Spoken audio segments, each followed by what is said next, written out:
Carls, I think it's fair to say that over the last 18 months with COVID, we have all had enough of virtual meetings and probably meetings in general. So today we wanted to cover off on that topic of having an effective meeting, be that virtually or face-to-face. So what would be your top tips that you would offer in that space of resetting meeting agendas and frequencies this year? Here's the best one you'll ever get, guys. Never, ever accept a meeting request unless you know what the agenda is.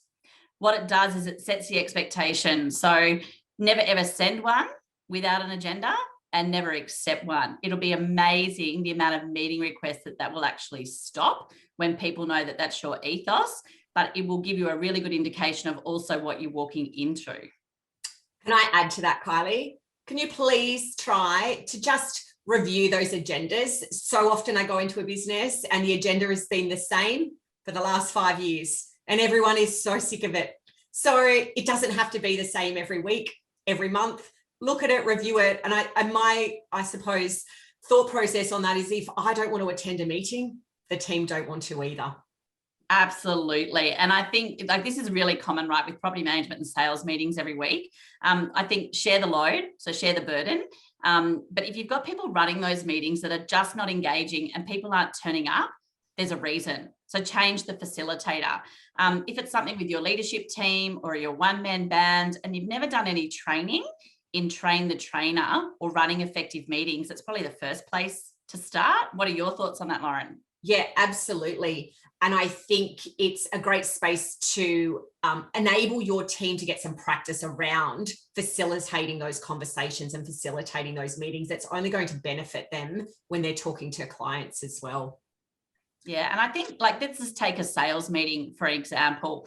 Obviously we go through all the key metrics every week, how open homes went, what everyone's got in pipeline, offers, et cetera, but I think also get other areas of your business in. So it might be, an update from your property management team on legislation that's going to affect your salespeople when you're out in the field having a chat.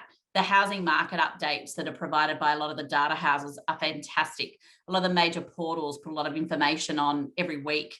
PR, what's something that's PR worthy. Marketing might have a new tool that you can bring in. Guest speakers. Yeah.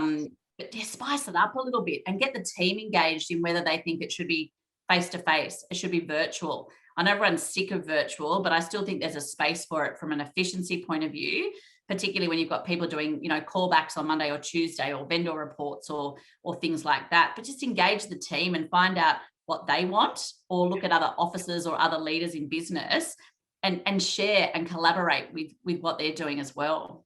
Absolutely. And some of that space can actually be planned in advance, Carl, so you're not chasing your tail every week trying to think, what will we add?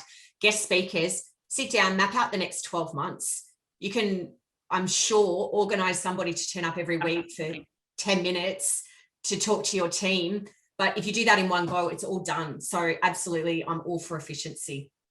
Yeah, and even if you just like pick maybe 6 of your supplier partners to come in and talk to the team, it might be as simple as getting your electrician to come in and educate your team on something either in the property management space or the sales space. Get your accountant to come in and talk about something that's relevant to your investors or to people around, superannuation that's, if it's going up or your pest and building guys, etc. And then just get, 6 great people that are doing well in the real estate industry. Done. There's 12 months of guest speakers for your meetings. But I think just to summarize, Lauren, for me, agenda, always be on time.